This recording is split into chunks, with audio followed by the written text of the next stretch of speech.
Hi, thank you very much. I'm having an issue sharing my screen. The same. Мы можем сами на экране вашу презентацию показать, если вам удобно, господин Постик.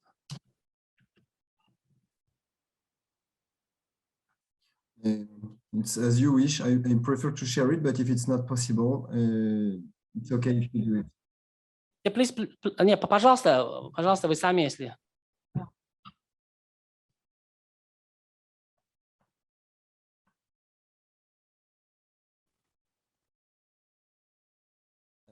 I just did it.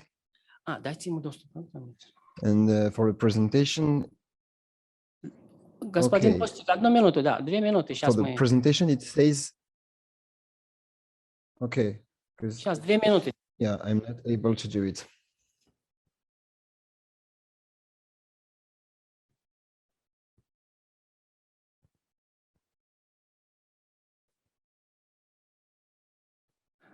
Еще раз попробуйте, господин Постик. Я думаю, вы сможете свою презентацию показать. Yeah, perfect.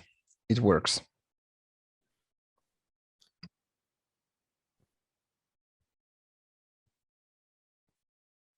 Okay, can you see my screen?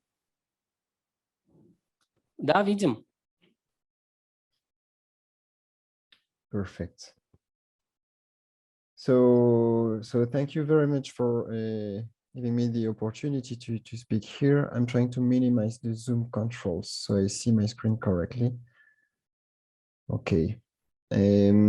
So I will, as mentioned, I will try to give you some generic methodological elements on green budget tagging exercises. First of all, we are the Institute for Climate Economics. We are a think tank based in France, dealing with a number of aspects related to the economy of climate change, mainly from a public finance perspective. We are working closely with the AFD, who is a member of our board, but we are a non-profit think tank and independent organization with a team of around 30 people and producing, you've got the numbers here, but the idea is really to support the debate on climate-related policies, provide independent information on public policy evaluation, and support climate mainstreaming in a variety of decision-making processes related to public administration. You've here all the work areas we work with. The one who will be the main target of today is the public budgets taxation and carbon taxes area, where we developed a specific expertise with green budgeting tools. Some background of where we are speaking from today. We started developing the first green budget exercise or assessment for France in 2029. Then we developed a specific framework for local governments to assess their own budget in 2020, and in the same time performed a wide review that will be the main topic of today, of good practices and what works and what makes a green budget exercise efficient around the world. That was published in 2021. Also in 2021, we tried to do some retrospective of the French green budget, and I will come back at that because we thought that now the French administration has taken over the realization of this green budgeting assessment. But what was lacking was some historical perspective. So we've done just that. And right now we keep working, doing a research on this issue, trying to introduce social considerations in green budgeting, but this is forthcoming results due at the end of this month. Also, and more closer to some of you will interact with us again in the near future. We've been training a number of member states by request of the Commission to green budgeting practices. You've here the map of all of them. So it's 23 in the EU member states. It's more than 100 training days for more than 100 participants, with a dedicated country training to how to undertake, how to introduce green budgeting in a public administration process. And most of the presentation I will deliver today will be based on this training, or parts of this training we are delivering right now. It's an ongoing training. So some elements of international benchmark. As I was mentioning, a review was performed with the collaboration of the AFD and International Development, Inter-American Development Bank, starting 2029 to finishing 2021. And to understand what were the main practices, existing good practices for green budgeting. This kind of exercise has, in different forms, a long history. It started more than a decade ago now in Nepal or Indonesia. And then the exercise evolved, and actually was a pioneer in this kind of exercises. Nepal and Indonesia were both supported technically by UNDP, who's developed a lot of experience with these exercises. The French case 2 years ago brought a new perspective to this exercise, trying to integrate new elements to the assessment, like assessing harmful expenditure, assessing taxes. I will come back to that, introducing new methodological choices, and we tried to understand what was the real input of this new wave of climate budget assessments. So this is the countries where a detailed review was performed.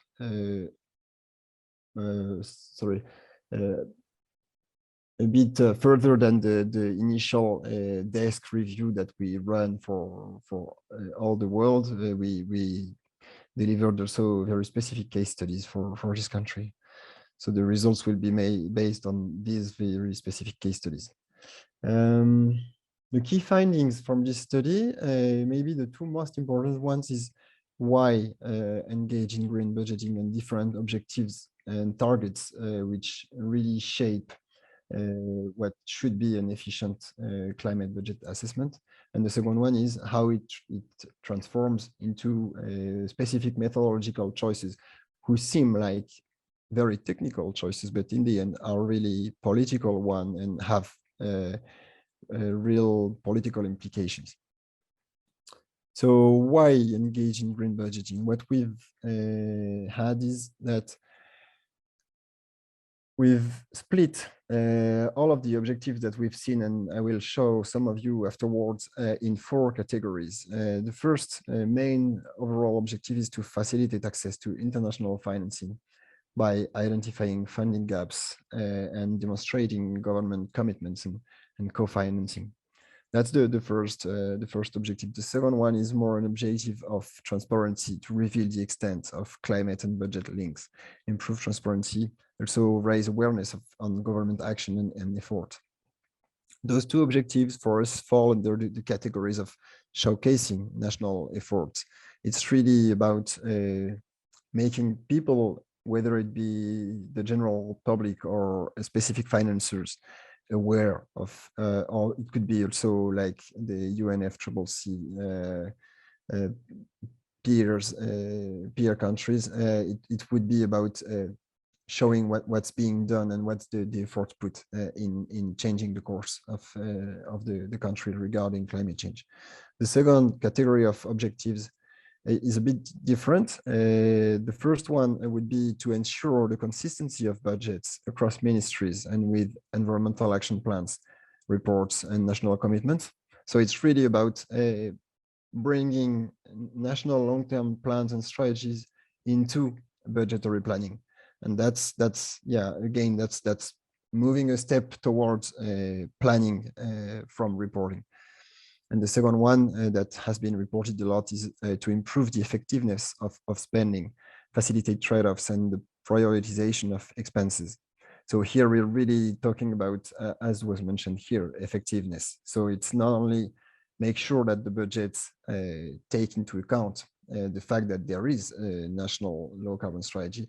It's also about trying to spend public money efficiently and make sure that we're not wasting actually efforts and money. So the second category of overarching objectives is about steering budgetary decision and not only about showing what is being done, but really use the exercise as a part of decision making.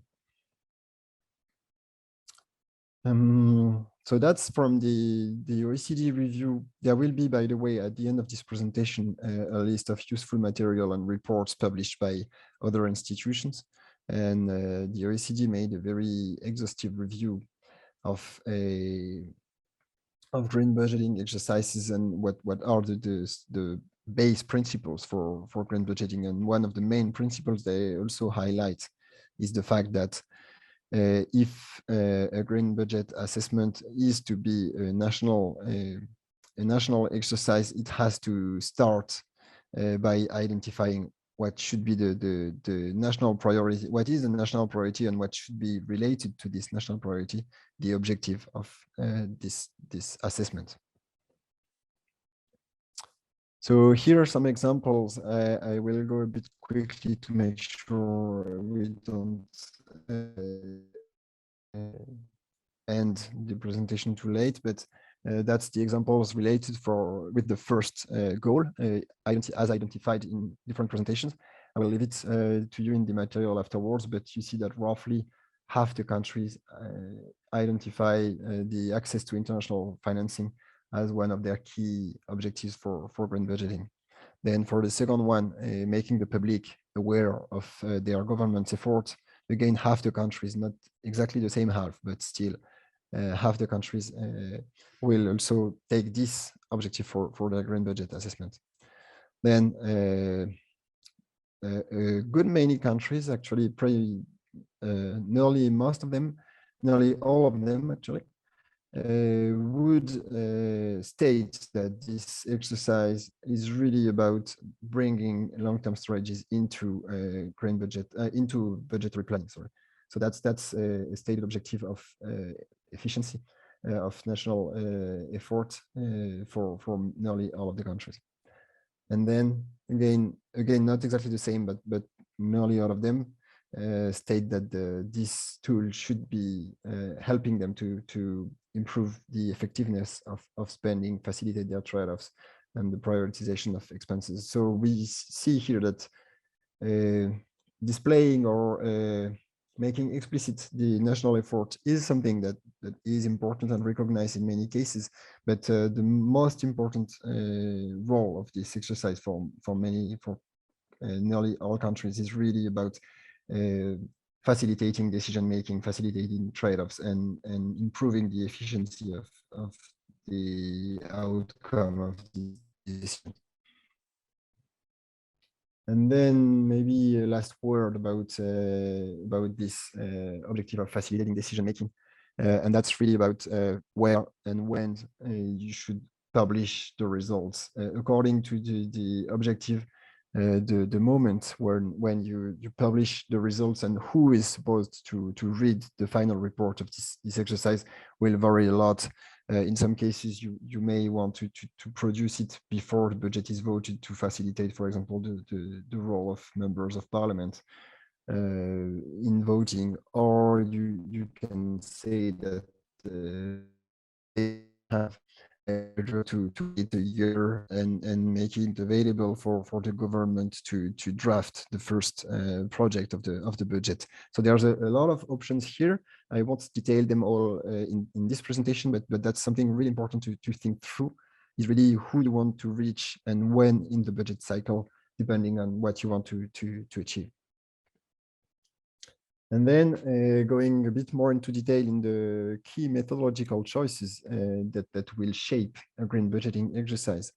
The first one is which environmental dimensions you want to consider. The second would be what would be the scope of the exercise, which part of the budget you want to assess in the end. The third one would be the shade of green and the qualitative qualification actually of expenses and how you want to rate these expenses.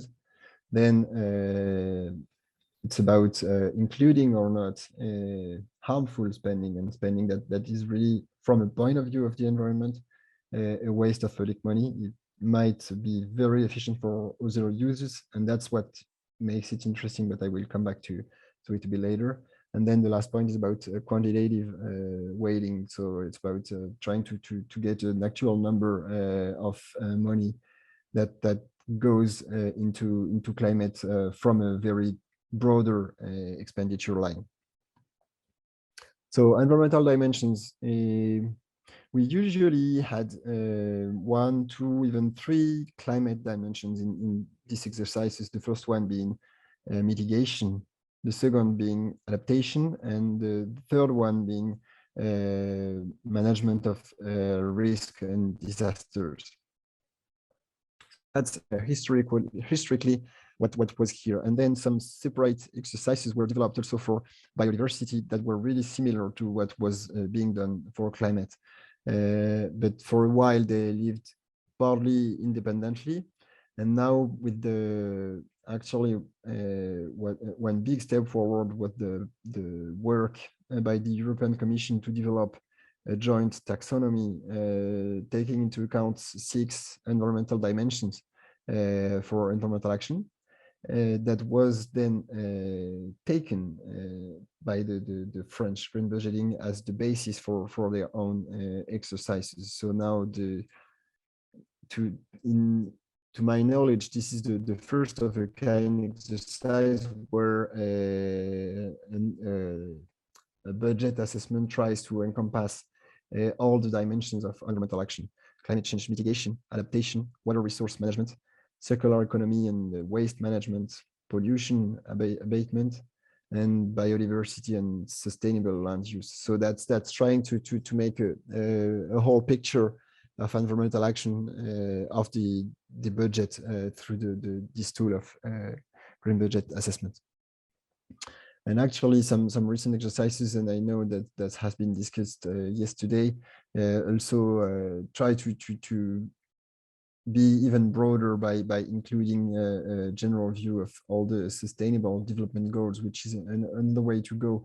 It makes it a bit more challenging to encompass all of the sustainable development goals. But again, that's something that in principle is really important to get the view of all these transversal impacts of government action that will be split across all the governmental budget.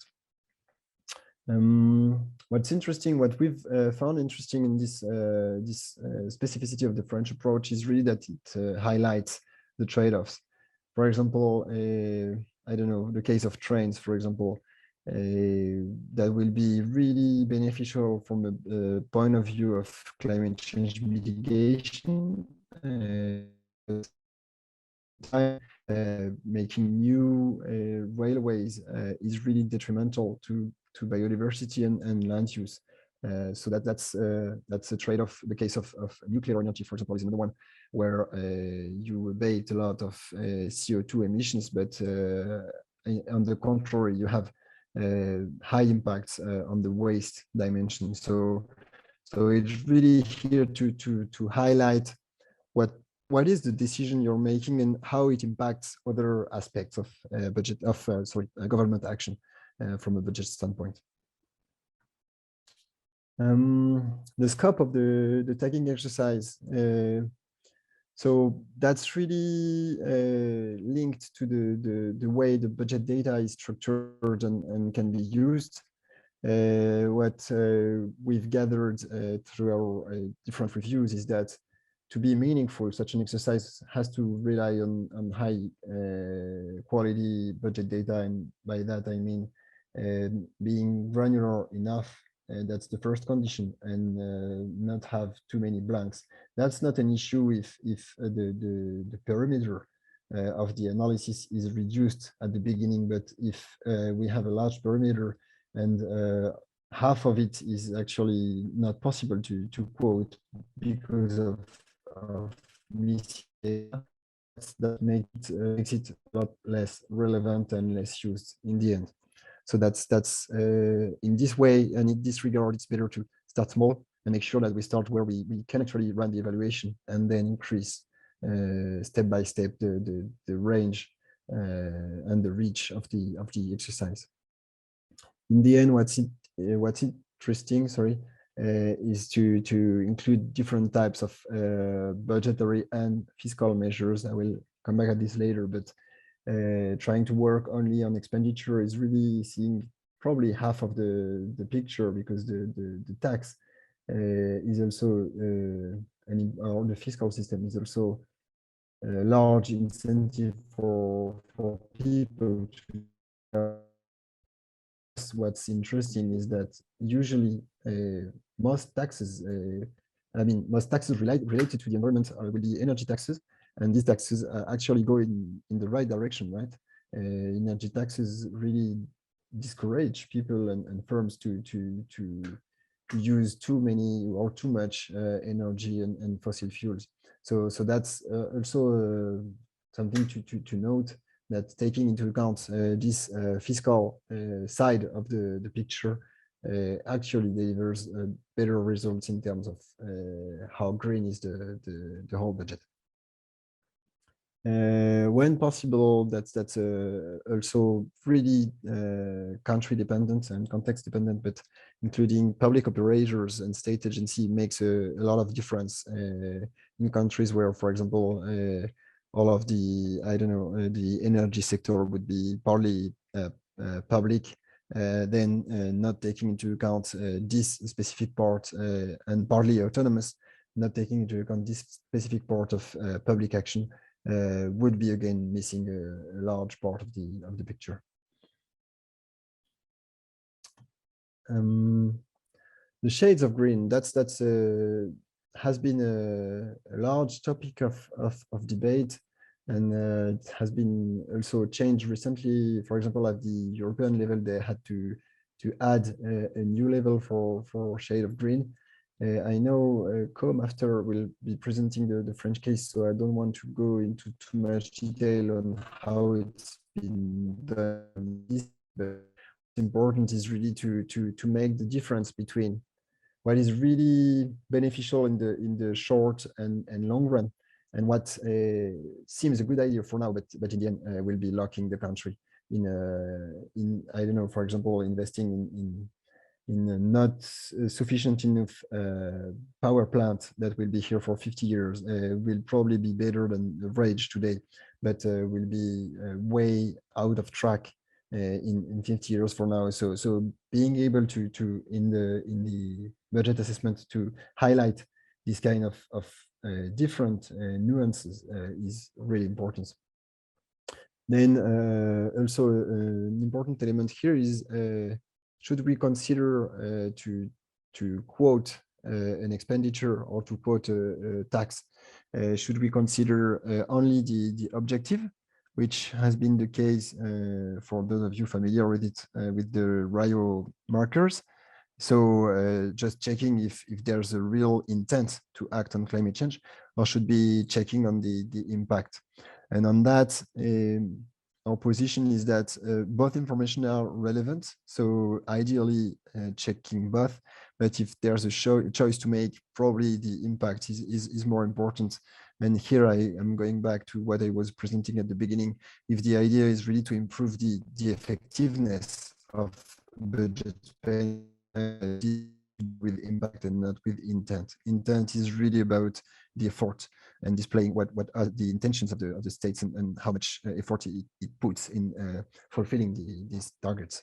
So that's something that's really important to consider. And in the end, it delivers very different results. In one case, it will be, I don't know, it's probably like I would have some results for France a bit after, but what we've seen is that the part that really has a climate intent is probably a fourth or a fifth of all the spending and taxes that have a climate impact in the end. So we're really, when talking only about intent, we're really reducing the picture a lot compared to including all climate impacts. And then there's discussion about how to measure and what to measure for these impacts, but we can come to it back a bit later.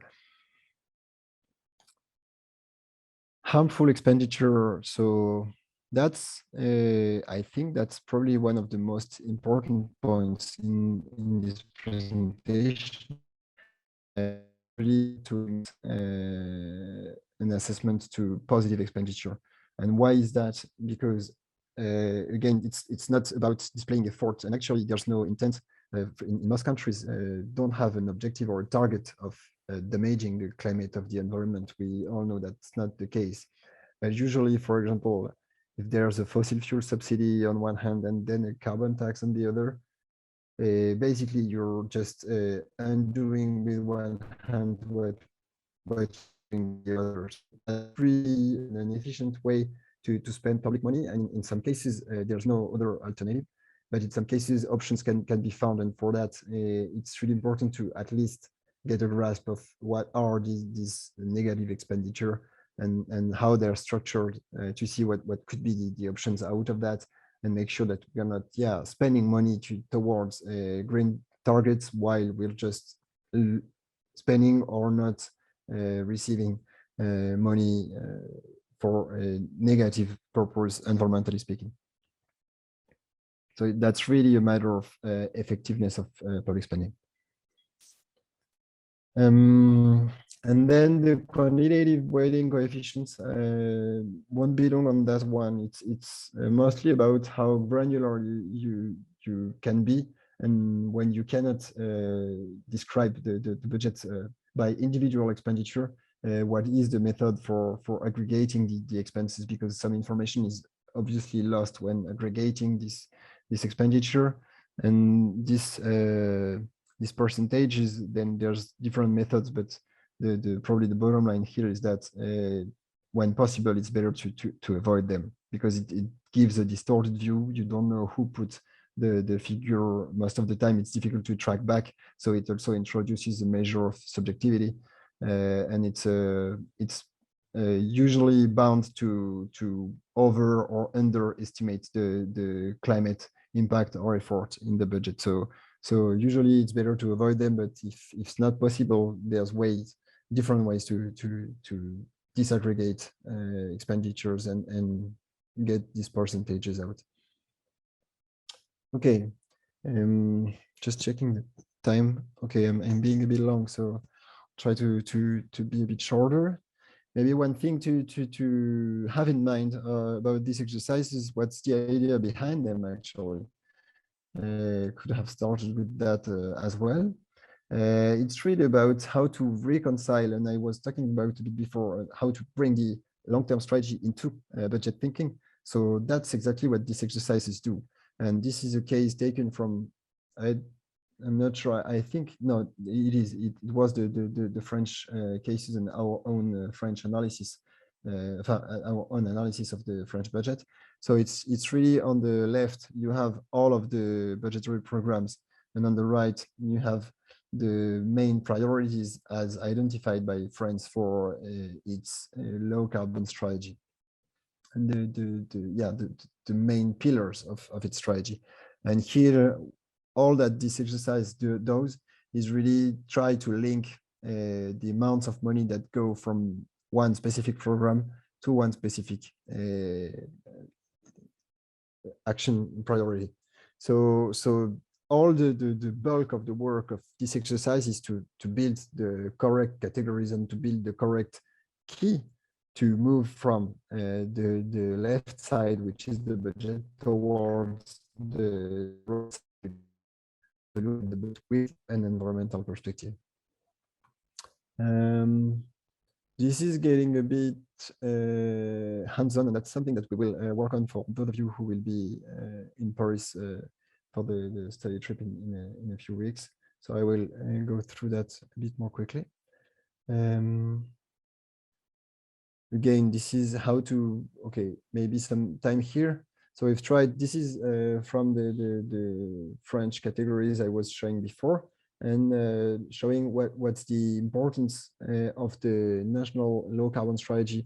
And behind this demonstration is also the fact that the taxonomy or the list of categories you will be using to assess your own climate budget can only be a national list, or it could be inspired from international sources, and I will give some examples after.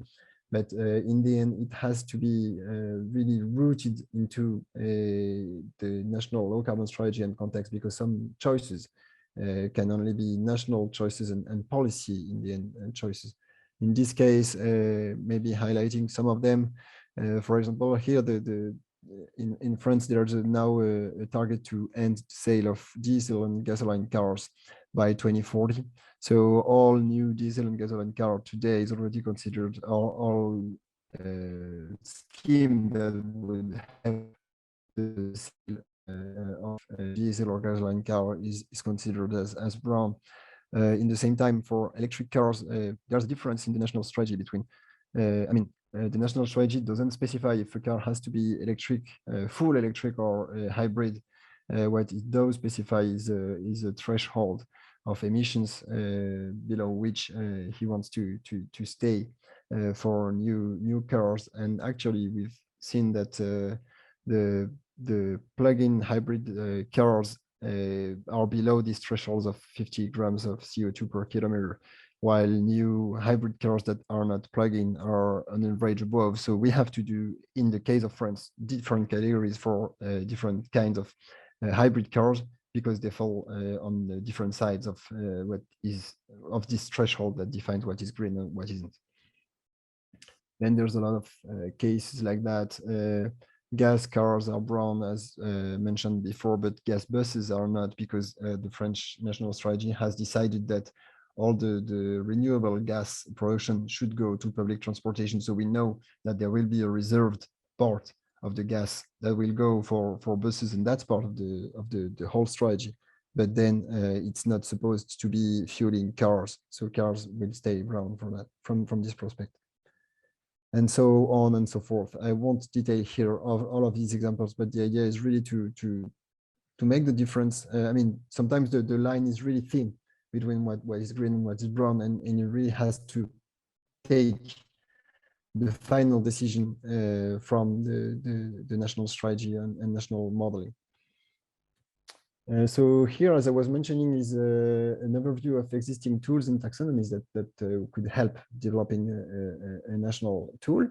There's a first introductory tool developed by the European Commission, which are very simple green and brown lists to help get started for for consensual behaviors or products that everybody agrees on quite easily, and they left aside all that is ambiguous to simplify this work, and that's a great starting point.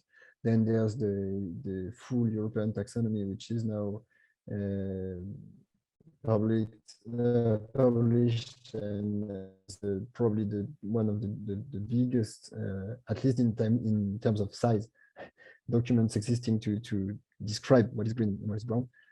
As I was mentioning before, the Rio markers have been developed in a handbook on climate markers by the OECD, so that's also available.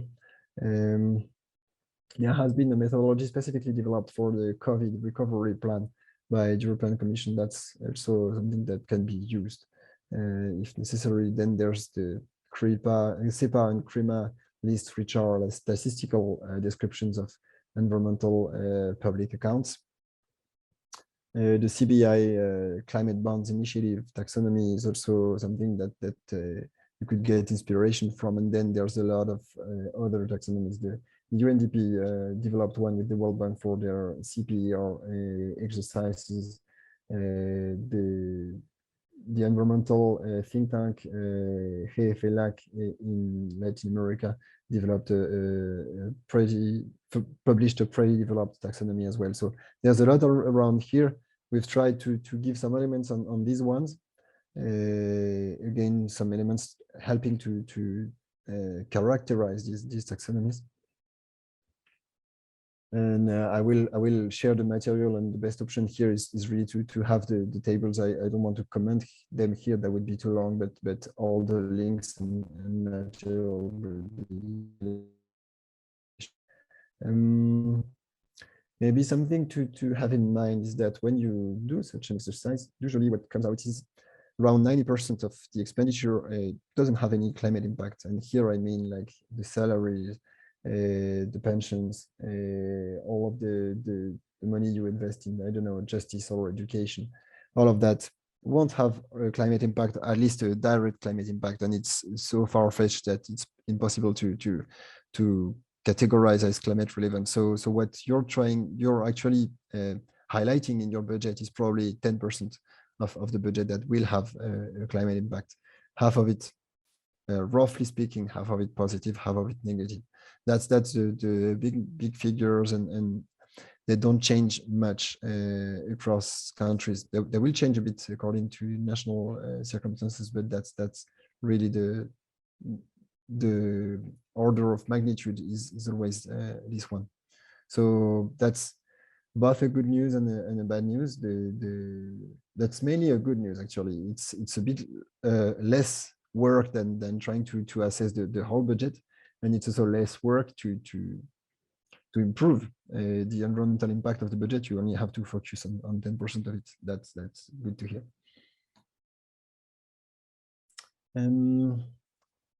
Some very short point on environmental taxes that I have been mentioning before.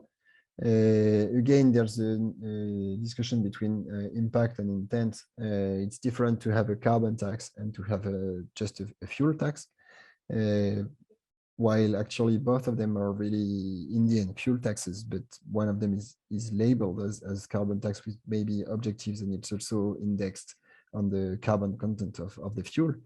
In the end, both of them have impacts of the price of the fuel and the behavior of the consumer, who will be trying to save money by buying less fuel.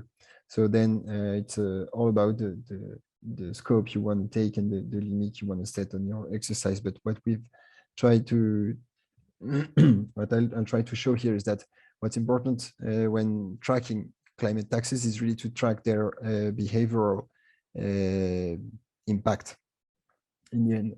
And that's an example on the individual cars. We had tax in France.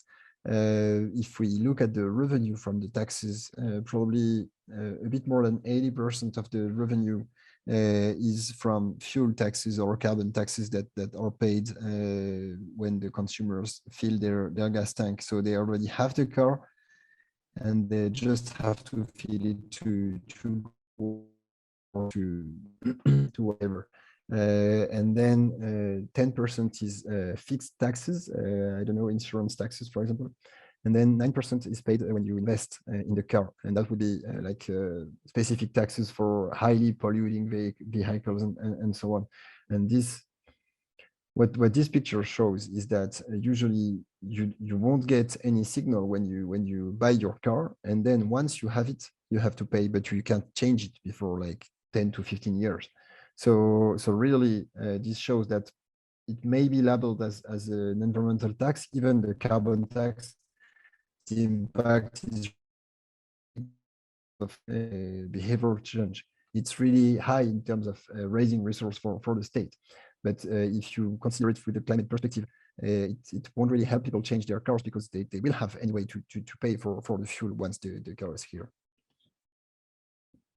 Okay, I won't go into the detail of this one. Tax expenditure, that's also a topic maybe to talk about even quickly. What we've shown in France is that tax expenditure and actual budget expenditures are pretty much the same amount in France. The taxes are way bigger, environmental taxes, and that's related to what I was showing before. The fuel taxes are really like the third tax in France, but then tax expenditure and or budget expenditure, it's pretty much the same. And actually tax expenditure are usually harmful to the environment. So that's something to look at. That's probably an easy way to green the action, the action of the government in terms of budget and climate, is to get a close look at tax expenditure. Are they relevant? Is there another way to do it and support the same persons without actually giving them an incentive to pollute more? That's really something to be considered and done at least once to get a view of what's the magnitude of the room for maneuver and possibility to improve in this specific sector. I'll pass on that. Government option, I will pass also. We can discuss it a bit later if you want. Maybe some points here on the communication of results. That's a very important point. As I was saying a bit before, what's important is that have a report that stays just on the shelf. You have to make sure that the results are known by the right people and at the right time. That means if it's a decision maker, it has to have it. He has to have it when he makes his decision. If it's the public, probably they have to be aware of the results when the pressure to change will be high. If it's an international funder, he will have to have the results when he makes the decision to send or to invest in some specific projects in the country, and so on and so forth. So that's really something to take into account from the outstart of the project, when and where and who will be the target. That will comment on that, so I won't do it here. Quality control, that's an important topic, but I don't know how much time I have left. But actually, the idea here is really there are three main objectives as were mentioned here. The first one is to avoid greenwashing, because once you have an exercise that loses its credibility, it's really harmful for all of the uses that could come out of it. So making sure that the taxonomy and categories you use is sound is really paramount in communicating these results externally. Ensuring consistency, so that's about making sure that the methodology is correctly applied, and again that's making sure that the exercise is correctly run, and that's a very difficult actually point because of the technicality involved in assessing the environmental impact of a wide variety of expenditure. So it seems to make sense here, but actually that's probably the hardest to check. And then identify blind spots, as I was saying at the beginning. Some expenses, for example, I don't know, IT expenses are really hard to evaluate. So, or research expenses. So this kind of expenditure will take time to evaluate and can't be reasonably done from the first year. But being able to say, okay, here we don't have the information, but we know that there should be an impact to some extent, and making sure that these blind spots reduce over time is also important. Well, I will skip that. And maybe a very last part about how this specific assessment exercise fits into a wider picture. So here you have, this is from the OECD document I was mentioning a bit before. They've tried to, they've tried to track all the, what they call green budgeting practices, and that go way beyond green budget tagging that I have highlighted here in red, all green budget tagging related practices. But then you have, for example, environmental cost benefit analysis, you have carbon assessments, you have specific impact assessments, environmental tax reform, using a shadow price of carbon, using carbon pricing instruments. All of that are instruments that will concur in the general purpose of making the budget tool greener. And the assessment of the budget itself is only one of them, and it's here to check on the progress. But actually, some other tools there are here to drive the actual progress. The case of environmental tax reform or carbon pricing is actual steps, or adopting a supply chart that respects some environmental guidelines is also one of them. So there's different lines, and green budgeting is only here to give some consistency to all of these specific and scattered tools or decisions that are being made through the whole budget. That's a framework from UNDP showing again how green budget tagging fits into all of the documents, and also the decision-making bodies that will be involved in designing a climate change financing framework and moving the country in the direction of having a climate change plan globally that will involve its financing dimension. So that's again a framework that is useful in considering green budget as part of a whole set of tools. And then so that's pretty much the same. So I will skip this one. Another useful framework to consider is the recent, I guess some of you are familiar with PIFA. You know that PIFA has recently published a new version of his questionnaire, which is now geared towards assessing the practices related to climate, integrating climate concerns into budget decision making. So they developed a lot of indicators that they check against the country PFM practices, and one of them is tracking climate related expenditure. But it goes, it's one of the first ones, but still. You've heard the extent of all of the indicators that should be tracked to make sure that the budget is in line and towards greening itself and being actually used as a tool to green the whole economy, and not ideally in a as little painful as possible way. That's the whole idea of the thing. It's not about taking like a big decision that will cost a lot. It's all of these tools are supposed to work together to make sure that the decisions are not don't cost too much and bring benefits instead. That's maybe I guess that's the last slide, and again here giving some feedback on the process of the finance ministers for climate that's going on, and the Helsinki principles that has been adopted. That's a pretty active forum for discussion on different budgeting issues and actually different finance related issues, public finance related issues. And one of them is the principle 4, as I was mentioning before, which is about mainstreaming climate concerns. And here, mainstreaming climate includes performing this kind of green budget assessments. Okay, with that, I'm done with this presentation. I've put here some useful material that you're welcome to check upon and dive into a bit more detail, and I will be happy to answer any questions afterwards.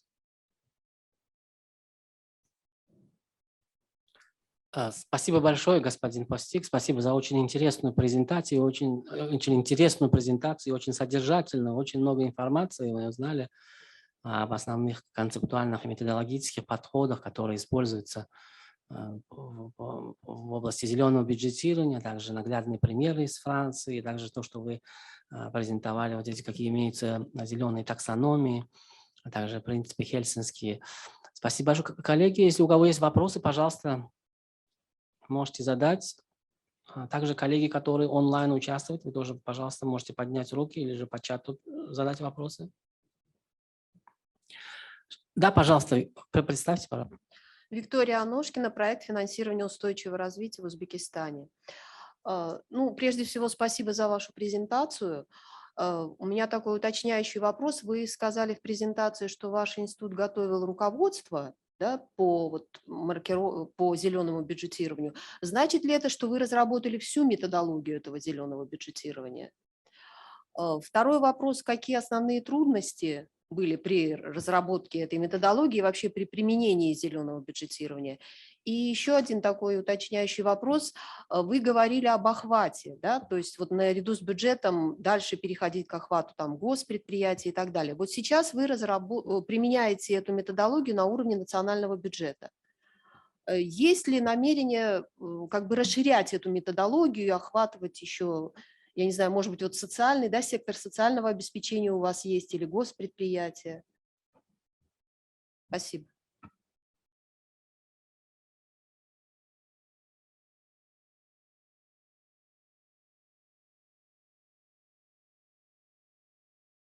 Thank you very much. So if I'm not mistaken, there's 3 questions. So maybe the first one on regulation. No, we didn't develop regulation ourselves. The French state did it. We developed a full methodology, we apply it, and then we were able to discuss with them on their own exercise and discuss with other states, but we provide support, but we don't develop ourselves the regulation. So that's the first one. The second one on the difficulties, obviously there's a lot of them, and probably the most relevant is one that I've shown on the different categories. The main difficulty with such an exercise is to define the right categories that will fit the national context. That's the core of the work, I would say. And then there's obviously data gathering issues, and that depends a lot on the country. In the case of France, we are pretty lucky that the public expenditure list is quite detailed, and there's a lot of explanatory documents. So that's helping a lot, but it varies widely across the country. So that's not to be taken as a rule. But yeah, no, I would say really the bulk of the work, and that's work to perform only once, is to develop the categories and to develop the national taxonomy that will be fit for this purpose. Because, for example, I presented the European taxonomy. That's a taxonomy for private investors. So there's very good elements in there, but that's not fit for the analysis of public budgets. So you will have to adapt existing tools, and that takes a lot of time and work. And on the question of extending to social issues, there's we are trying to do that actually right now. That's a work that is undergoing, and the first results will be out in a few weeks. The 25th of April, actually, we published the first results on that. And here the idea is really for countries that already have their green budget assessment in place, to provide a simple tool for them to use and be able to check what expenditure among what is listed as having a climate impact also have a social impact, and then rank it, and then being able to as I was mentioning before, to arbitrage and to make the trade-offs between social and climate issues, and make sure that we are trying to move the right way on the two directions, and not that one hinders the other. So that's currently being developed. There will be a conference on that on the April 25th. I can send you the link if you're interested in knowing more about this specific topic.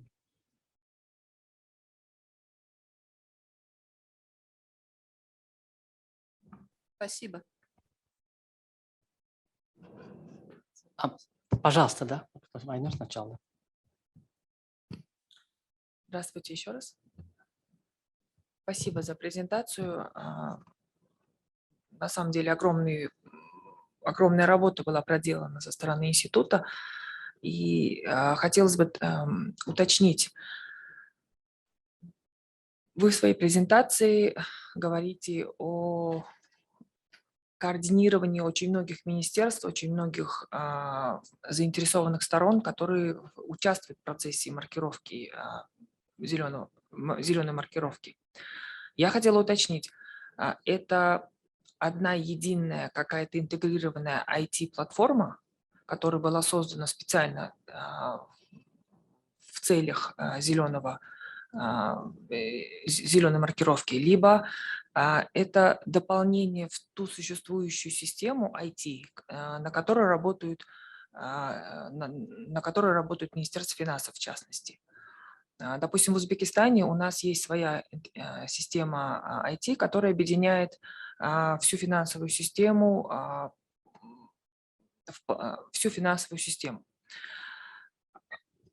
Для того, чтобы что-то вносить, какие-то изменения, то есть каждая бюджетная программа, вы на своей презентации указали, что каждая бюджетная программа связана с определенными целями, которые определило французское правительство. Допустим, по транспорту, там, уменьшение выбросов и так далее. То есть для того, чтобы каждую бюджетную программу просчитать по определенным целям правительственным, то есть нужно каким-то образом это все интегрированно высчитывать. То есть мы хотели уточнить, это, то есть IT-платформа специально для этого создана, либо это модифицированная система того, что уже было. Спасибо.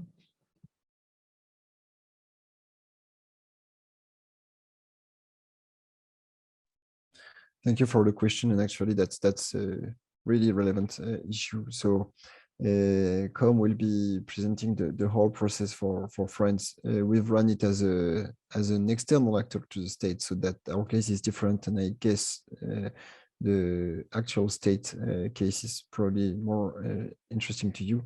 So what they did in the case of France is that they have a separate IT platform, which is actually quite simple. That's an Excel sheet with all of the expenditure, all of the choices they've made. So there's the tool to make sure that all of the guidelines they developed passes along, but it's separate. And the reason why they've done that is that there's two reasons. The first one, it's more an ad hoc tool, easier to use, and also being developed at the same time. They've been doing a lot of try and learn, so that's more flexible, and before integrating it in the whole system, and also it allows much more discussions between the ministries, and that's the second point. In the case of France, there are very close collaboration between the environment and finance ministries,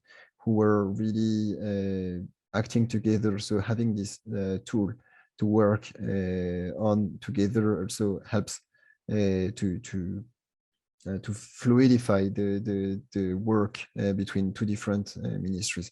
But then that's not that's not a unique case. In some cases, for example, I don't know, Costa Rica is heading towards that. Indonesia has done it already. In some cases, the choice is more to integrate this green budget or these climate ratings into the existing system. And in these cases, usually it's done in cases where there's more, this shifts the load toward sectoral ministries, and probably also decentralized assessment.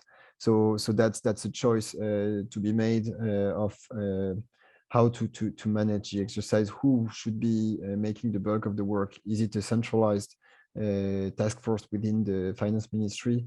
Is it decentralized, and then you have to give specific guidelines and have tags for the persons that will be declaring the expenses? In the case of Spain, for example, it's all being done by the finance ministry, but then they send questionnaires to their sectoral ministries for them to fill and answer the specific questions. So that's also a new way to do it. Here, there's a lot.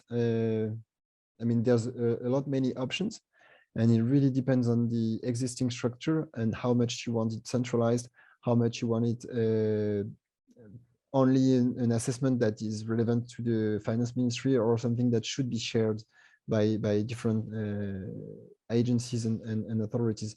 There's also a stake here of appropriation of the exercise.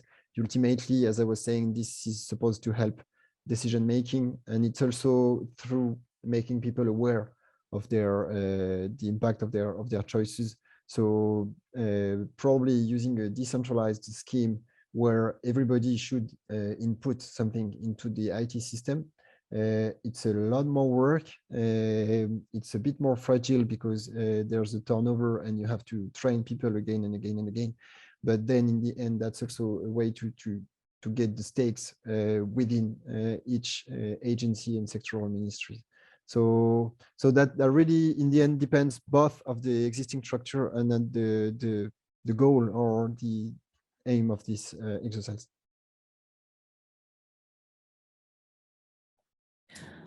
Спасибо, Себастьян. Еще дополнительный вопрос у меня возник по ходу вашего ответа. В начале презентации вы говорили о том, что существует система обучения всех госслужащих, которые связаны с этим процессом, с этой маркировкой. Мы хотели уточнить, эта программа какая-то локальная, утвержденная в вашем институте, либо она имеет уровень национальной такой системы обучения госслужащих в этом направлении? Thank you for the question. This program is a program that was proposed by the European Union Commission to its member states. And then each member states could or not apply on a voluntary basis. And then we're supporting the European Commission deliver this program. So that's we're acting here as experts on behalf of the European Commission in different countries. But that's in the end that's nationally decided by finance ministries that feel that depends actually. It could be environmental ministries, but in most cases it's finance ministries that feel they want to engage in this kind of practices. Then they apply with the European Commission to this training program, and then we deliver the program. But that's not we don't decide who. We here act, yeah, as I was saying, as experts for the European Commission.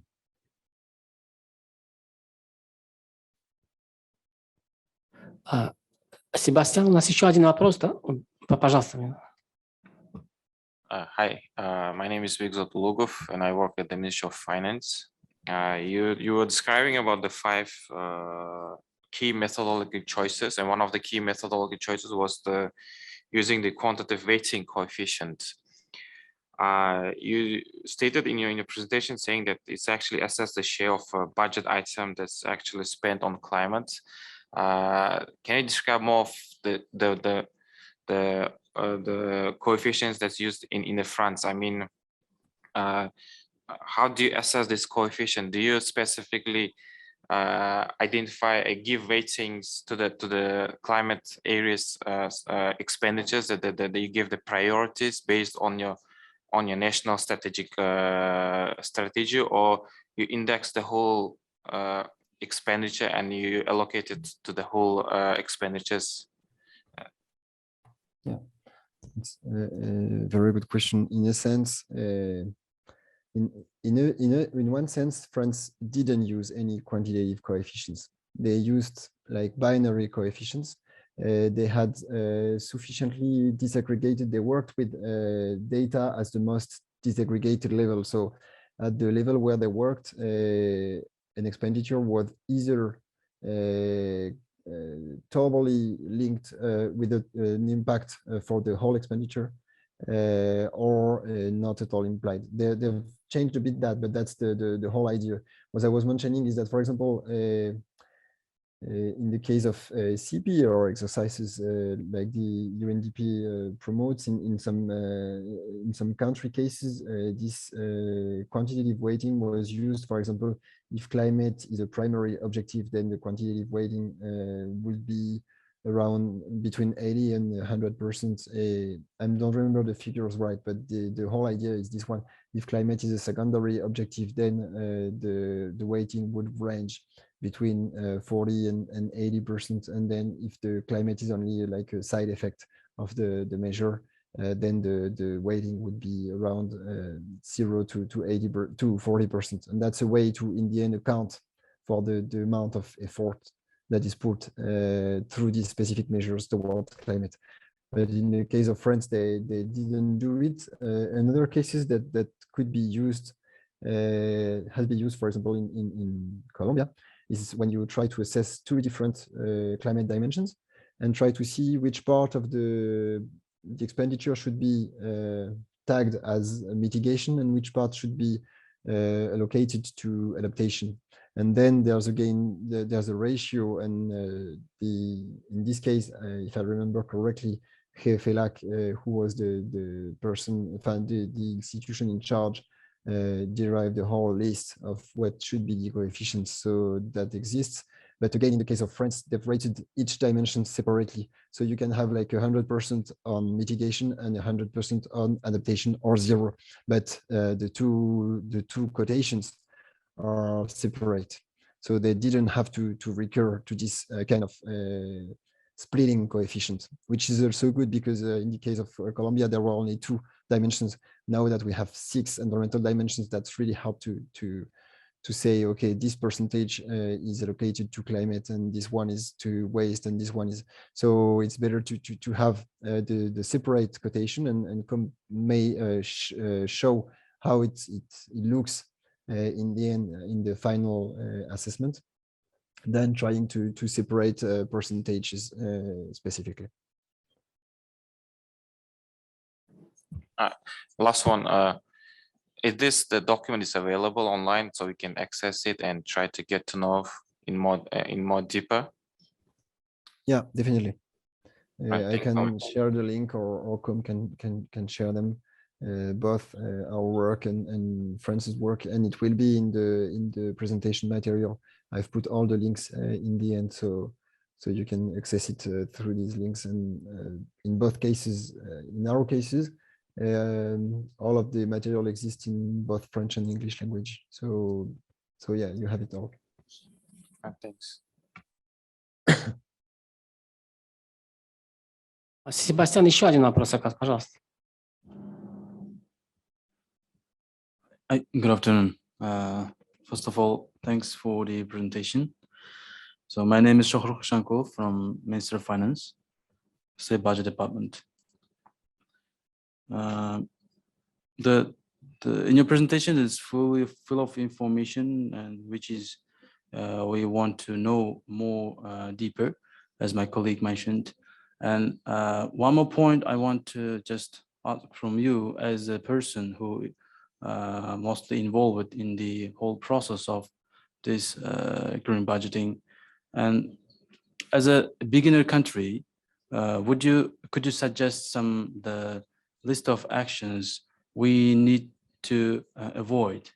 So we should not do this acts, or we should not cover some the like expenditures, or in the adoption of the methodology, we need to pay attention more with some with some parts. So am I clear? Thank you. Yeah, definitely. Well, I would say the important point is not to start too big. The idea is really, there's a circle behind that. You have to make maybe a first assessment that will take not too many work, and then see how the results are used, and build like the political consensus. And once it's useful, you'll try to develop it more, a bit more, and so on and so forth. But we've seen cases where a country wants to start with a too ambitious scheme, and that doesn't repeat it, because there's a lot of work if you want to go full scale first. And probably you will also need like the political maturity to being able to make use of these results. And if you spend a lot of time trying to build something and then are not able to use all of it, it's really a waste again of resources. And that's I would say that's really a pitfall to avoid. And then this could translate in very different directions. It could be starting only with climate, and then see if you want to add other environmental dimensions. It could be starting only with expenditure, starting only with green measures, and then add the brown, or starting only with a very reduced scope, like the energy and agriculture sector, which are easier and more related to climate. So there's a lot of different directions you can interpret this way of acting, but they all fall down in this same bottom line, I would say, which is don't start too big. That's the first one. And the second one is that what we've seen in our work, in our review globally, is that this exercise to work is really about appropriation of the concepts and the stakes of what is behind climate change from the budget perspective. And as I was saying a bit before, the bulk of the work is to build these categories. And that's something that really should be rooted into national circumstances as a whole. I mean, there's the national strategy, there's also the national structure. We talked about ministerial coordination. All of that has a role to play. And if you try and delegate all of these to external knowledge consultants and so on, it won't take hold. And this exercise really is valuable over the long run. Because people start to learn how to do it, start to learn how to use the results, start to realize how much money actually relates to climate change in their own portfolio. So all of that needs appropriation of the exercise. And that's also a reason to start more, is that it will be kind of an overburden at some point for some people within the administration, but that's a necessary step for the usefulness of this exercise. And having an external report won't help much. It's really about all the discussion process that will, in France, what was really useful, and we got this feedback in other cases, is the discussion that happened between the Ministry of Finance and other sectoral or environment ministries, because all of this environmental knowledge didn't exist much before in the Ministry of Finance themselves, and they needed this kind of relations. And on the other hand, being able to grasp the complexity of the budget tool is not something that anyone but the budget office actually can do. So that's you're like a key part of the equation, but still that's not a standalone exercise.